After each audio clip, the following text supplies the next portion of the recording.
자, 신과 다른 이야기 시리즈 내일의 시대 부장입니다. 자, 종교적 신념이 민법으로. 자, 이 책 내용은 위대한 가르침이 너무나 많습니다. 자, 우리가 겪고 있는 인류의 모든 고통의 문제를 해결할 수 있는 우주적인 가르침을 가슴으로 받아들이기 위해서 이 책의 내용을 강독합니다. 당신은 신과 삶에 관한 우리 가장 기본적인 이해에서 전반적인 도약에 관해 몇 번이고 되풀이해서 말하고 계십니다. 제가 제대로 듣고 있습니까? 그렇다. 내가 말했듯이 이런 것은 인류가 만들어낼 도약이다. 그것은 실제 일어날지가 아니라 언제 일어날지의 문제다. 그리고 당신은 빠를수록 좋다고 말씀을 하시고요. 만약 너희 마음과 말이 일치한다면 맞다. 만약 내가 진실로 바라는 것이 평화와 조화와 행복 속에서 건강하며 장수하면서 행성들 사이에 낙원인 환경 속에서 기쁨이 충만하여 이상적으로 생존에 적합한 조건으로 기막힌 아름다움과 자연의 경이로움으로 함께 사는 것이라면 답은 예스다. 빠를수록 좋다. 하지만 어떻게 인류가 가장 기본적인 믿음을 바꾸게 합니까? 그 믿음에 도전함으로써 그 믿음을 들어올려 논리적으로 주도 면밀하게 비춰보고 그것에 도전함으로써 너희의 가장 신성한 전제에 도전하고 그 전제가 나온 출처에 도전해야 한다. 하지만 너희가 그 출처에 도전하기 전에 그것의 정체를 먼저 밝혀야 한다. 그럼 우리의 가장 기본적 믿음들이 어디에서 나왔나요? 배타적인 종교 단체들에서 대다수 사회의 중요한 법과 사실상 인류의 모든 근본적인 믿음은 최초의 신비적 스승들이 처음에는 명확하게 표현했고 그 다음에 그들의 해석자와 추종자들이 전했다. 그 다음에 추종자들이 스승의 가르침을 다른 사람에게 전하고 또 그들이 다른 사람들에게 전하여 어느 누구의 고의적인 잘못은 없었지만 마침내 그것들은 잘못 해석하고 왜곡했다. 결국 그런 가르침은 영향력이 큰 종교의 근간이 되었다. 게다가 결국 그것들이 너희 문화 이야기가 되었다. 그 가르침이 국가의 법을 포함한 모든 것 속에서 침투되었다. 정말입니다. 그렇죠? 우리의 문화는 전체적으로 이런저런 방식으로 종교에서 유래했습니다. 물론이다. 아주 당연하다. 왜냐하면 종교는 사람들이 열렬히 믿는 것과 관련이 있고 너희가 어떻게 행동하느냐를 결정짓는 것은 너희가 믿는 것으로 그렇게 하기 때문이다. 그것은 내가 원하고 원하지 않는 것, 내가 추구하고 추구하지 않는 것, 내가 선택하고 선택하지 않는 것, 내가 구원하고 파괴하는 것을 결정짓는다. 결국 종교는 모든 결정을 내린다. 그것은 심지어 지금 우리가 자신을 구하고 파괴하는 것조차도 결정 지을 것입니다. 보시오. 아주 정확하고 딱 맞다. 그리고 물론 너희 문화도 너희 믿음에서 나온다. 그리고 그런 믿음들은 일단 종교적인 교리가 되고 나면 성직자들에게 인간의 무엇을 원하고 요구해야 하는지 뿐만 아니라 신이 무엇을 원하고 요구해야 하는지도 말하라고 부추긴다. 그리고 너희 사회가 조직해 나아갈 때 이것이 다양한 방식으로 그 모습을 드러낸다. 예를 하나 들어주시겠습니까? 아주 괜찮은 예를 들어줄 수 있다. 동성 결혼이다. 아이고 맙소사. 그런데 너는 논쟁거리로 삼고 싶지 않은 거냐? 아니면 제대로 이해하고 싶은 거냐? 제대로 이해하고 싶습니다. 그럼 내 소신이 흔들릴 준비를 해라. 어서 하시죠. 다수 사회에 동성결혼을 반대하는 법은 있지만 그걸 지지하는 법은 거의 없다. 하지만 왜 그래야 하는지 민법상 타당한 이유가 없다.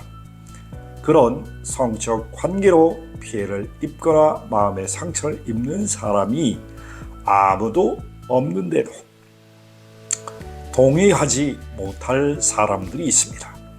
그들은 그것이 우리 도덕적인 본질을 해친다고 말할 겁니다.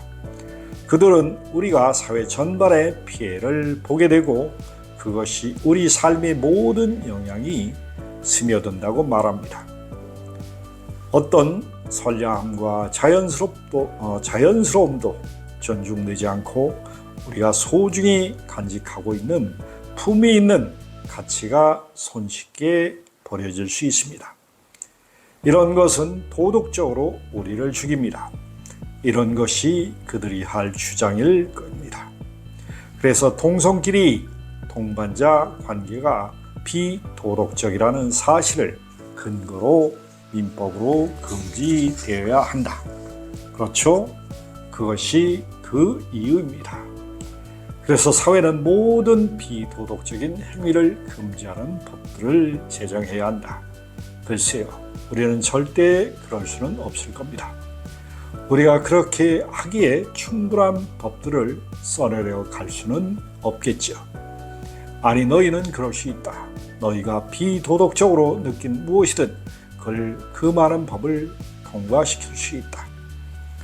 너희는 사람이나 동물의 그림, 우상을 그리거나 전시하는 것, 사업장에서 신에게 바치는 노래가 아닌 음악을 연주하는 것, 여성이 남자 혈육을 동반하지 않고 집을 나서는 것, 그리고 심지어는 여성의 머리에서 발끝까지 온몸을 감싸지 않고 공공연히 드러내는 것을 금하는 법을 통과시킬 수 있다. 그리고 너희는 이런 법률을 위반하는 경우로 도덕경찰이 발견하는 즉시 대중 앞에서 매질하는 것과 같은 엄중한 귀결도 그 법률에 써 넣을 수 있다. 저 지금 잠깐만요. 그건 좀 너무 멀리 나가십니다. 오, 그래? 그럴 리가 있나? 만일 너희 사회 모든 사람이 동의한다면 그토록 자의적이고 변덕스러운 법에 사회의 모든 사람이 동의하지는 않을 겁니다. 하지만 소수의 강력한 근본주의자들이 그 일을 떠맡아서 도덕에 기반을 둔 법을 사회가 복종하도록 강요한다면 어찌 되겠나?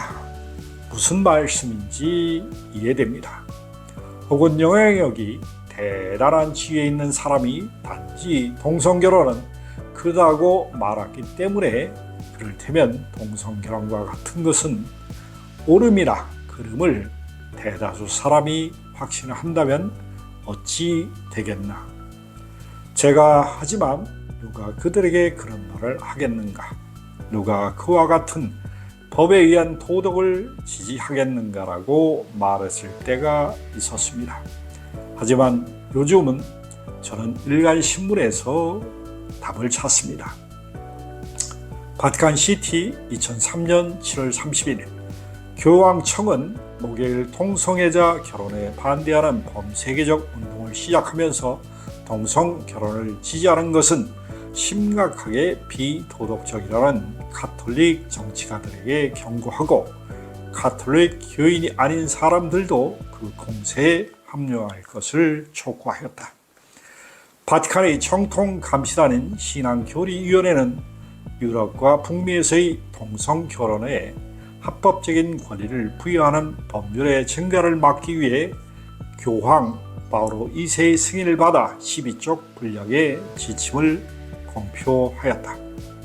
동성 간의 결합은 결혼과 가족을 위한 신의 계획과 어떤 식으로도 유사하거나 또는 심지어는 조금이라도 닮았다고 고려할 만한 그 어떤 근거도 절대적으로 없다. 결혼은 신성한 반면 동생에는 자연스러운 도덕률에 어긋난다고 그 문서는 언급했다. 그 공표는 특히 미국에서 큰 반향을 불러일으켰는데 남성, 동생과의 결혼을 합법적으로 인정하는 주 법들을 무효화하기 위해 미국 하원의 몇몇 의원은 게이의 결혼을 헌법상으로 금지하는 법안을 제출하였다. 부시 대통령은 수일의 결혼이란 한 남자 한 여성 간의 결혼으로 엄격하게 규정하고 그것을 어떤 식으로든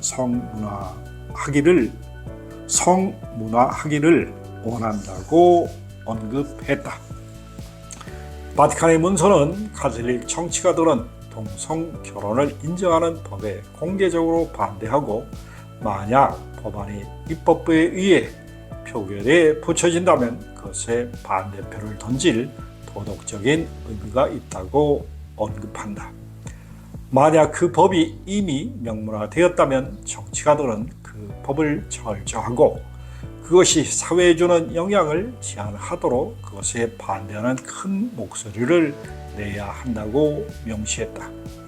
공익을 너무나 해치는 법에 찬성 투표를 하는 것은 중대한 비도덕적 행위라는 그 문서는 언급했다. 그 문서는 동성애자들이 차별 대우를 받아서는 안 되지만 전통적인 결혼에 부합하는 권리를 동성 부부에게 인정하지 않는 것이 차별은 아니라고 언급했다. 목요일 이탈리아 급진당의 소수 시위자들이 성 베드로 광장 주위에서 그 문서에 항의하는 현수막을 지켜두었다. 그 현수막에는 바티칸 반대, 텔레반 반대, 민주주의 예스, 신권 정치 노라고 적혀 있었다. 카톨릭의 주인 오스트리아의 녹색 당에서 그 문서에 관한 반대 성명이 나왔다. 그 당이 여성 대변인은 에이즈를 피하기 위해 콘돔 사용의 금지와 같은 다른 문제들도 역시 지지하는 이러한 성직자들은 현실과 거리가 멀다고 언급했다. 자, 너희는 이런 뉴스를 통해 너희가 반대 이유가 민법에 근거한 것은 아님을 본다.